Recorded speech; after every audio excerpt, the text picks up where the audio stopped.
Hello everybody, welcome to another EV Ramblings video. Today I'm going to tell you the top 10 things you need to know before buying a used Chevrolet Bolt. Now the Bolt's been on the market for well over 3 years now. It's still very comparable to the brand new cars coming out right now, and some fantastic deals can be had on it. I bought mine in early 2020, and there's a few things that I wish I knew, and I'm hoping that will help you out. So let's start off with number one. The number one thing you need to know before buying a used Chevrolet Bolt is what trim it is. The Bolt comes in two trims, LT and Premier. Premier being the top end edition. Now both of them have additional options you can add, but one of the first things, the main thing that you could tell whether it's a Premier or LT, is the wheels. The wheels on the Premier have this black paint all on the inside, whereas the ones on the LT are all just completely silver. So right away you could say, okay, black wheels, it's a Premier. Now, of course, someone could have swapped them. So another thing is we move into the inside of the car. Leather interior. Now, leather interior is a really good indicator this is a Premier, and you should be looking at all of these together, if it's leather or not. But finally, the third thing you want to check out to see if it's Premier or not is if it has Bose stereo. So you just look on the speaker itself, you'll see that there's a Bose logo, and that's how you can tell you're looking at a Premier or you're looking at an LT. So let's move on to step number 2. Okay, we're on to number 2. The second thing you need to know is how to open the hood. Now, there's not a lot of things to look at underneath the hood of an electric vehicle, but you do want to make sure there's no big rat nest there or something. And I actually had a really hard time opening this hood, and so did the salesperson. So, first thing you do is go inside the car, and there will be a hood release right here. Pull that. Now, this is the tricky part. Is the hood latch is actually connected on the bottom here. So all you do is slide it toward the driver's side and lift up. Now, if I can get a better picture of that, this is what it looks like. It's quite a large opening for your hand to go in. You can see the metal tab. Just put it in the slide. Now, I was expecting it to be on the hood or a little bit more over to the right or left. I wasn't expecting it to be right just off center. But yeah.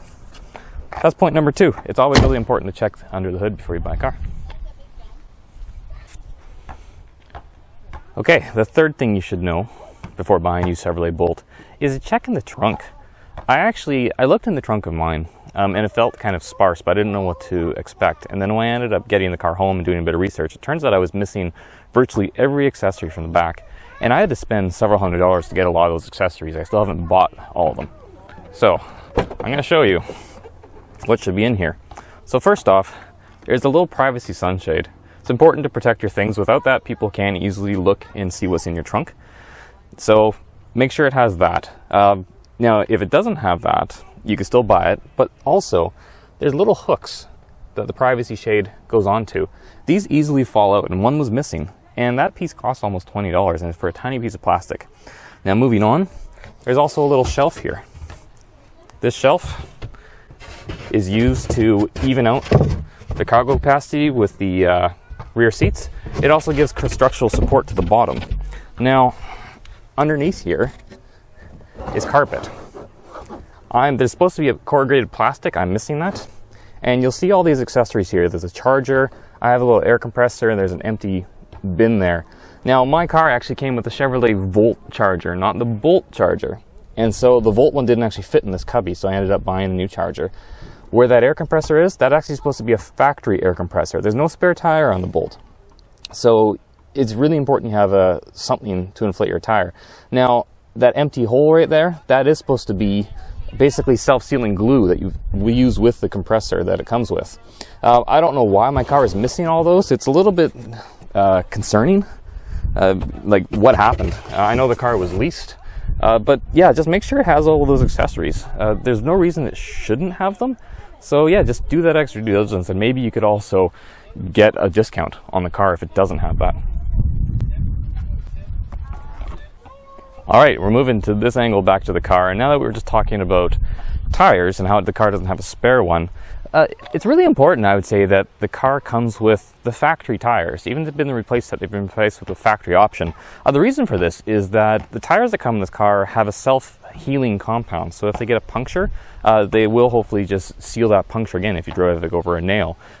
That's really important if you don't have a spare tire. So the tires that are supposed to come on with it, my car, when I bought it, the two rear ones didn't match.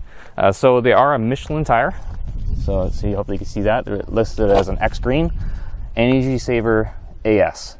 They're 215/50 R17. You'll see the little DT mark on there. So that's all really important that it has the DT. There is a version of this that doesn't have the self-healing compound. So once again, if the car doesn't have those kinds of tires, you probably could negotiate a little bit better of a price. Or it might be something that you want to consider replacing in the future. Okay, we're on number 5, the 5 out of the 10 things you should know before buying a car. And that's one thing is about the rapid charging. Surprisingly, the Bolt was sold as an option without the rapid charger. And I would suggest that buying a Bolt without the rapid charger is a poor decision. It enables you to take the car out on very long trips without having to wait several hours to charge it. And there really is one easy way to tell. You just open the charge door, and you will see an orange cover. If you open that up, there'll be 2 prongs there as well.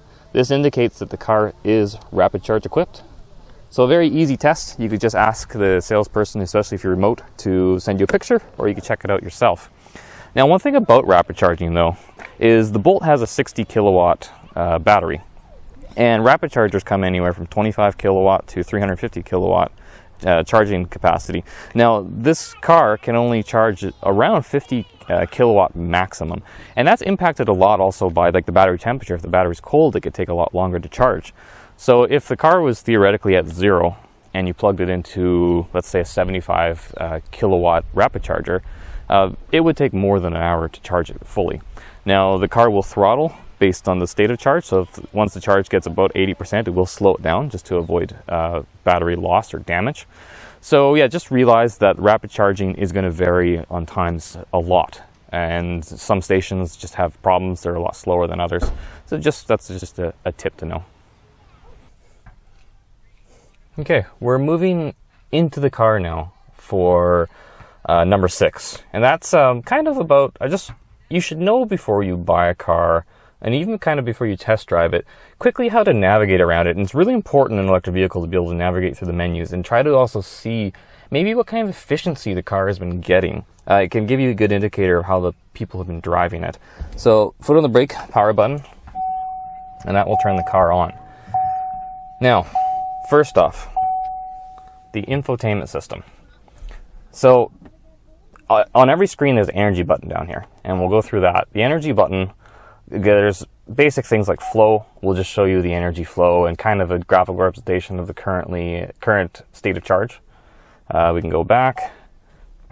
Charging is where you set like a schedule for charging and also certain limits, like either 8 amp or 12 amp on the regular 110 wall outlet. But information is kind of the important one here. So there's 3 screens on information, and there'll be little dots at the bottom which will indicate that. This gives you kind of an idea, this particular one, the efficiency history over the past 50 kilometers, what it's gotten. Now on the side is your kilowatt hour. So the more kilowatt hour per 100 kilometers, the heavier the car has been driven. This one right now is averaging, I guess that's just over 12. So about 12.9 or something. So that's actually a very low, very good efficiency. Now we can scroll through it. Either way, I'll go back. It takes this middle one. This is a screen that scores your driving as well. So I've noticed that a lot of dealerships will just crank the heat, just so that when someone gets in the car, it's like set to maximum. And so your climate setting might be like way down in the red, which could impact the range the car is showing.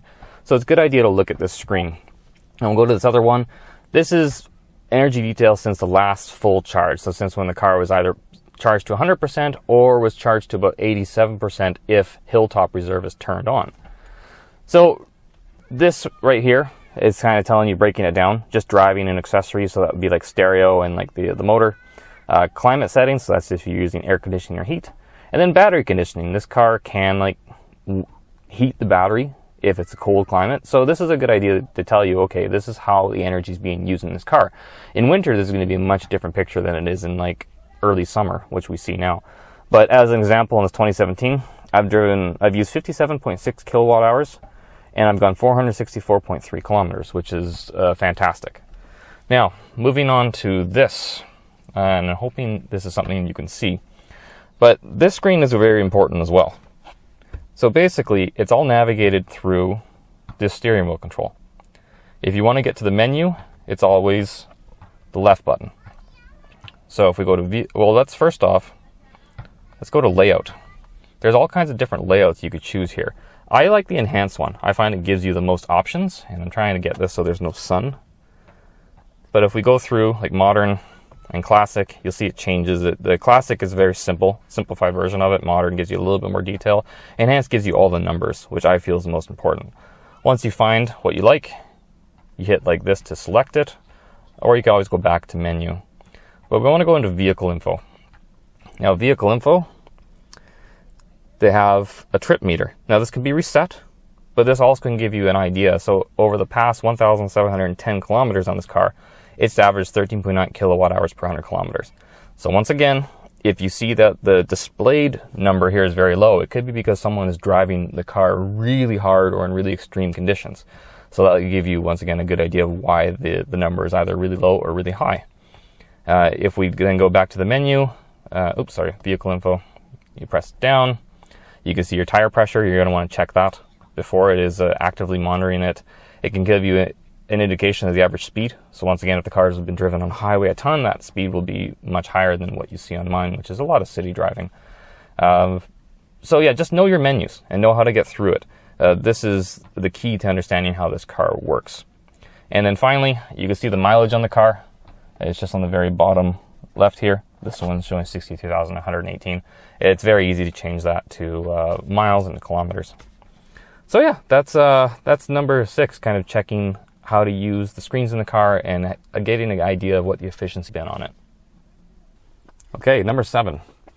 Number 7 is the key fob. Now, you'll notice my key fob is actually missing something. It's missing the key. That's because my car only came with one key fob, with one key. And the car should have been sold with 2.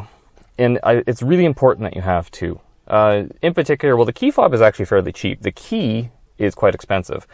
But in certain markets, programming a second key fob is very difficult. In Canada in particular, the car is configured so you actually can't program an extra key fob if you only have one. That's something they have to go and do with the dealer. Now, it's not that I had to do that, and it really wasn't that expensive, but it's just an inconvenience.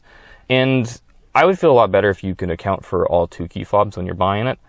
So if you do, though, have to program the key fob, basically involves putting the key in the center console at the bottom. There's a little sensor that reads it, and there's a bunch of techniques you go through. I think the manual says it can take up to a half hour or more. Like, it is very involved. So yes, just key fobs. If you're looking at buying one, ask that question. Does it have both of them? If it doesn't, I would be asking for at least $200 or $300 off the asking price. All right, number 8. Number 8 is knowing the recalls on the car and if they've been done or not. One thing that I was surprised after I bought the car was to know that some of the recalls were actually expiring quite quickly, and so I needed to get the car in. And it's very easy. All you need to do is get the VIN number. Now, the VIN number is located just above the windshield wiper here. And then you just go to my.chevrolet.com/recalls. You put in the VIN number and we'll tell you what recalls are outstanding, which ones were done.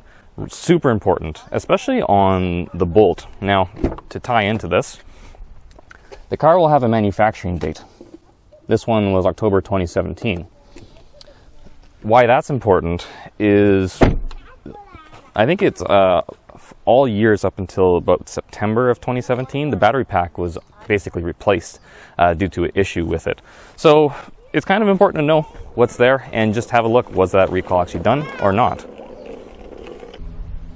Okay, we're almost through the tips, and this tip is about the front end and damage. Now, this is something I didn't notice till after I got the car home, and I've noticed it on a few other Bolts on the road. On this car itself, you have the front bumper, but you have this plastic little bumper here, and it's separate from this piece. It's held on with a bunch of clips. Mine was actually off of the clips here, so it indicated that it was something hit it or got snagged on something. I was able to leverage it back in. But if you listen closely, you hear all that sound? The front end makes a lot of sound on my car. Now, you can't hear it when it's driving. It's only when I'm washing it that I hear it. But that indicates to me that a lot of the clips are out of alignment because of basically of some kind of impact. I have also noticed on other bolts that this plastic grill here, even though you can't tell there's any damage, that a bunch of these little pieces are all snapped off. And I talked to the owner of it. He actually hit a raccoon, and it just completely shattered all those. But it didn't. It kept the rest of it the same. Just know, though, that if you're looking at a car, if you want to have an indication of if it has had any kind of minor damage, press for the sound. If it makes a lot of sound, maybe. Look for these little broken clips, and look to make sure that this little skirt here is all clipped in and looks nice. Okay, we made it to number 10. And this is going to be kind of a 2-in-1 pack for you, but there's a few accessories that I would suggest that you get on the car, and that can't really be added after the fact. The first thing are roof rails. These roof rails either come in the car or they don't. I have read about somebody who installed them after the fact. It sounded like a huge job. I wouldn't recommend doing that. And if your car doesn't have them, you can get roof rails, which will clip on around here. I feel that those add a lot of extra wind noise and reduce your efficiency, just don't look as good. So really look for the bolt, and it's really easy. There's always an external picture of the car. It has the roof rails or not. Now, the safety package. The safety package on this car, it has a bunch of things such as basically automatic braking if you get too close to somebody, lane keep assist, and it also has an alert system as well. If it notices a car in front of you is braking really hard and you're still moving really fast, it will show you. Now, that's a heads-up display which actually shines on the windshield for you. So all you need to do is look above the VIN, and you'll see this little hole here. That's a projector for the heads-up display. So if the car has that, it has a safety package. Simple. And I would highly recommend that you look for a car or a bolt with that, as you can get significant discounts on insurance by having it. Okay, that's it. We made it through all 10 tips that I have before you buy a used Chevrolet Bolt. Now, I'm going to just send you off with one final thing, one pro tip, let's say, is if you buy a Chevrolet Bolt, a used one, call OnStar immediately. There's just a little button in the car that you push, and they will transfer ownership to you. It's a very easy process, and in some cases they will give you a free trial, or there could be several years of service still on the car. OnStar is fantastic to have. There's a lot of software updates that can happen on the main center console which go through the OnStar system. And yeah, it gives you really good access through an app on your phone, like through the My Chevrolet app. So definitely, if you buy the car, call OnStar right away and just get transferred over to you so you are the true owner. Okay, well, thanks everybody for watching. I hope it helped. Check out my other videos, and yeah, happy riding.